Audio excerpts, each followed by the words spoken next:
Assalamualaikum warahmatullahi wabarakatuh. Selamat siang semuanya. Waalaikumsalam. Gimana nih kabarnya hari ini? Baik. Liburannya kemarin gimana? Seru gak? Seru.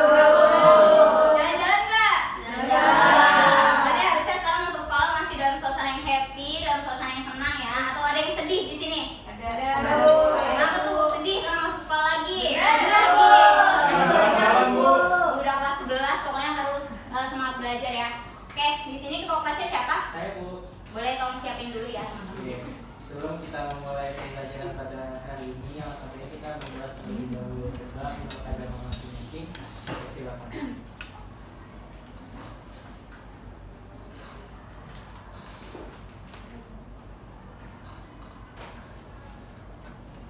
Selesai. Oke, terima kasih. Siapa namanya? Sufyan Bu. Oke, terima kasih Sufyan sudah mempersiapkan teman-temannya. Sebelumnya perkenalan dulu kali ya. Perkenalkan, nama Ibu Husnul Fatimah. Kalian bisa panggil Ibu Husnul. Jadi Ibu yang akan mengajar mata pelajaran sosiologi di kelas 11 ini. Jadi Ibu mohon kerja sama kalian di kelas ini. Tolong aktif pada saat pembelajaran. Jangan berisik, jangan ngobrol, boleh ngobrol tapi jangan bersuara kalau bisa. Jangan main HP yang paling terpenting. Oke? Bisa dimengerti semuanya? Bisa. Oke, karena mata pelajaran sosiologi ini masuknya jam siang ya, jadi udah jam-jam ngantuk. Ngantuk gak nih? Lumayan Bu. Masih ada yang semangat banget? Waduh, Gak ada yang semangat nih? Yaudah kita ice breaking dulu kali ya. Kita main games dulu boleh? Boleh.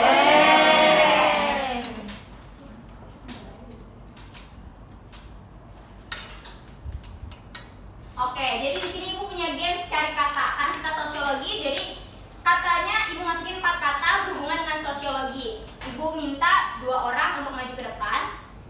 1 orang boleh digedein, kelihatan nggak yang belakang? Gedein Bu.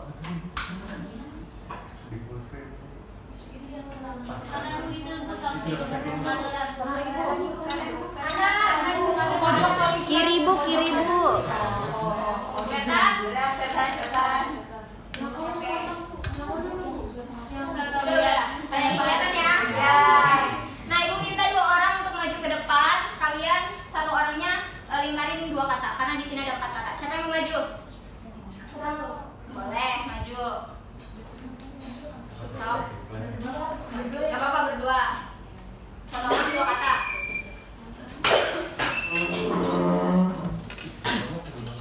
Dua jawaban. Iya, 2 jawaban.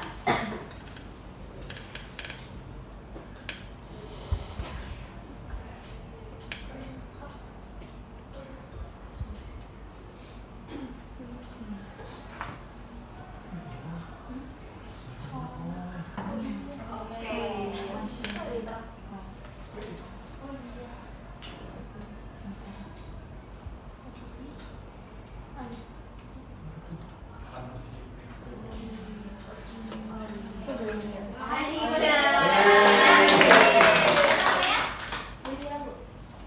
Oke, beri tepuk tangan dulu dong. Nah, kira-kira benar gak nih jawaban temen kalian? Benar. Kayaknya salah deh jawabannya. Benar semua nih? Benar. Kita cek ya.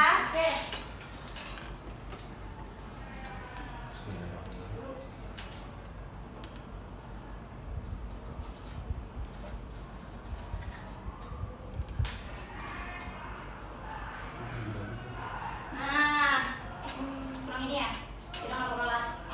Nah, benar ya, jadi jawaban itu ada masyarakat, interaksi, logos, dan juga Sosial. Udah pada segar belum nih? Kira-kira dikasih game? Sudah Bu.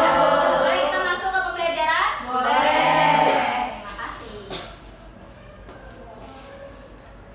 Nah, pada pertemuan pertama di kelas 11, materi pertama itu kita akan belajar mengenai kelompok sosial, dan yang akan kita bahas yaitu kelompok dan juga pengelompokan sosial.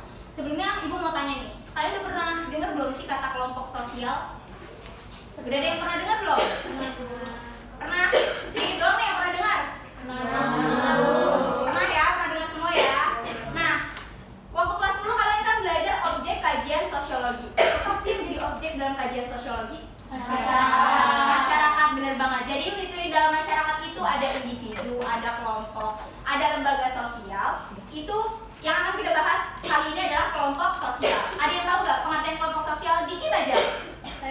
Ya, siapa? Santika, kumpulan individu yang saling berinteraksi bukan Bu? Nah, ada lagi yang punya jawaban lain? Ya, Bu. Oke, Individu-individu yang bersatu yang memiliki tujuan yang sama, Bu. betul. Betul ya apa yang dikatakan teman kalian. Boleh tepuk tangan dulu. Jadi kelompok sosial adalah kumpulan individu yang saling berinteraksi dan juga memiliki kesadaran bersama akan keanggotaan serta saling berhubungan dalam pola-pola tertentu. Jadi kelompok sosial itu terbentuk karena individu itu mempunyai tujuan, mempunyai keinginan yang sama sehingga mereka membentuk kelompok sosial. Nah, biar makin paham, Ibu kasih contoh nih. Misal, Gifari pindahan dari sekolah lain, baru pindah ke sini, belum punya temen dong. Terus pas dia mau cari tempat duduk, dia ketemu Uyan, ngajaklah berkenalan. Nah, dari Uyan kenalan lagi, misal sama Kaila, sama Kartika. Kenal tuh, jadi membentuk suatu kelompok kan. Mereka berkenalan, mereka berinteraksi, saling tukar cerita, ya kan. Nah, suatu ketika Gifari nyuruh ngasih tugas kelompok untuk berdiskusi.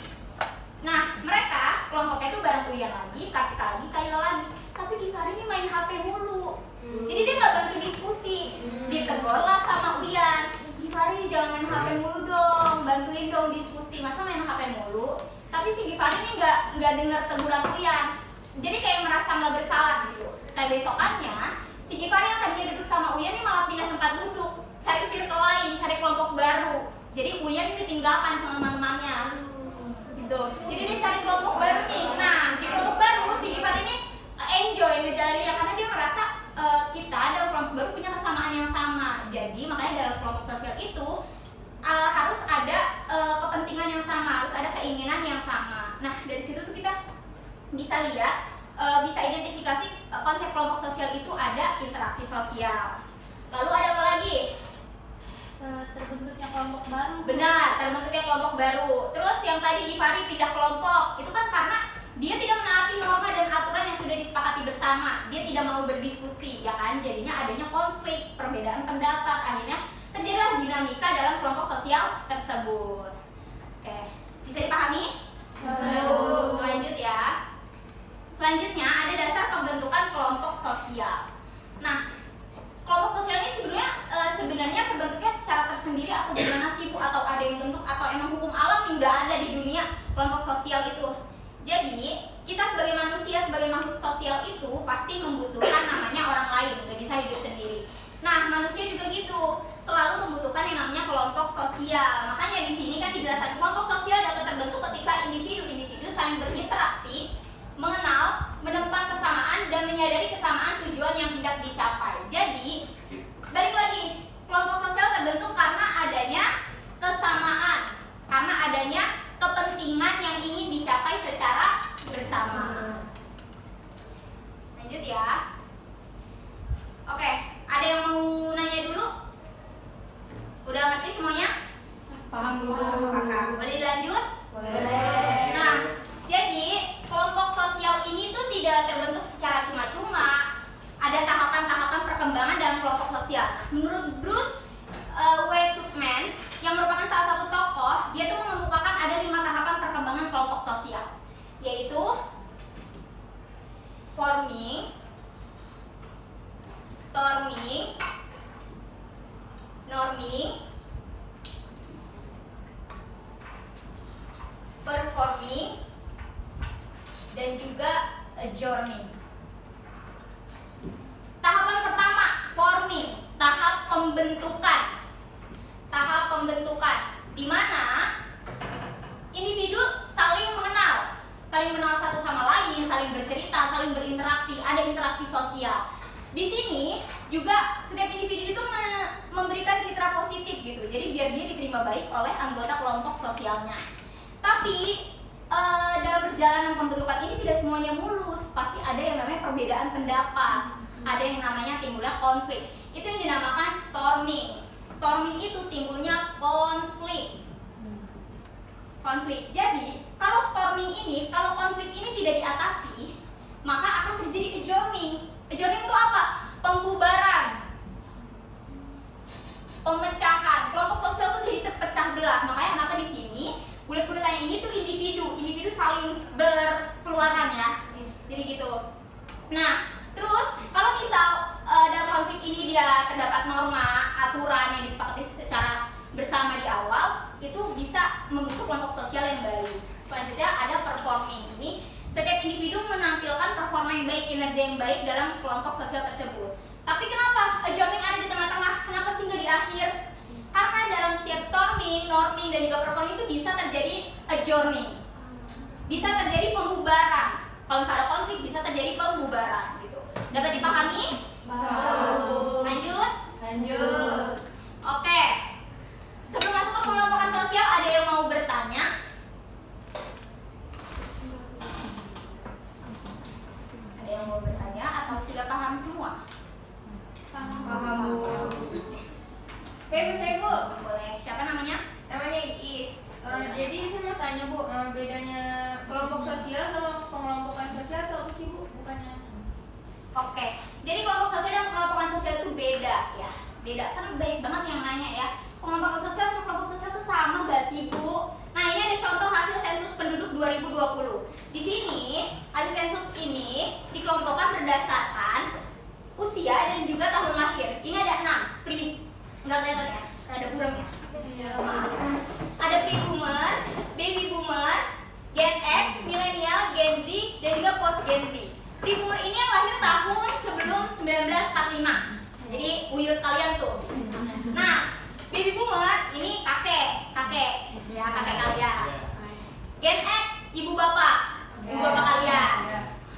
Milenial tante, om yang umurnya 28 sampai 35. Gen Z itu bisa jadi kakak abang kalian karena sampai kelahiran tahun 2000. Nah yang ini post Gen Z itu kita, kalian maksudnya, kalian post Gen Z ya. Kalian post Gen Z berada di sini tahun 2000 sampai sekarang mungkin ya, apa 2012. Oke, nah hasil sensus penduduk 2020 ini maksudnya kelompok sosial atau pengelompokan sosial? Pengelompokan sosial, benar banget. Kenapa? Ada yang tahu? Ada kategori. Betul, ada kategori. Di sini kalau kelompok sosial kan individu-individu yang mempunyai keinginan yang sama terus bersatu kan, berinteraksi. Kalau pengelompokan sosial adalah kategori. Kategori merupakan sejumlah orang yang memang mungkin belum pernah bertemu satu sama lain, belum juga ngobrol, tapi punya karakteristik yang sama, punya ciri yang sama. Itu kayak usia, tahun lahir, ras, jenis kelamin, gitu ya. Paham? Paham. Tidak banget ya. Alhamdulillah. Oke. Kalau udah paham semua, ibu punya tugas. Tugasnya kelompoknya dibagi 2 ya. A sama B nih pisah nih, antara Kartika dan Santika pisah ya. Ada B pisah dulu. Tugasnya carilah contoh kelompok sosial yang ada di lingkungan sekitarmu. Boleh di rumah, boleh di sekolah. Lalu diskusikanlah tahapan-tahapan perkembangan dari kelompok sosial tersebut. Ingat kan? Masih ingat tahapan-tahapannya? Yang ini? Ingat ya? Identifikasi jadi. Oke? Mana kertasnya? Boleh tolong dibagikan. Ini. Ya. Waktunya 5 menit ya.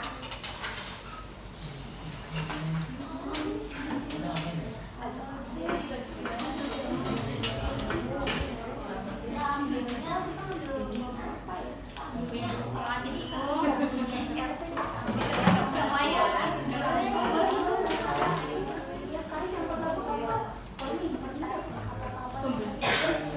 Kelompok apa jadinya?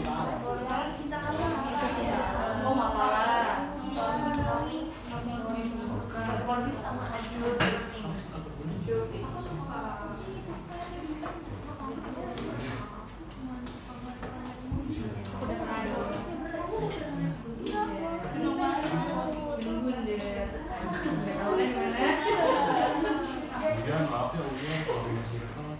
Udah ada yang selesai?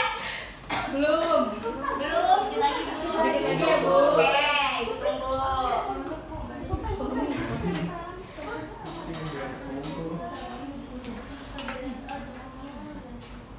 Yang belakang ikut kerjasama ya. Jangan di depan aja.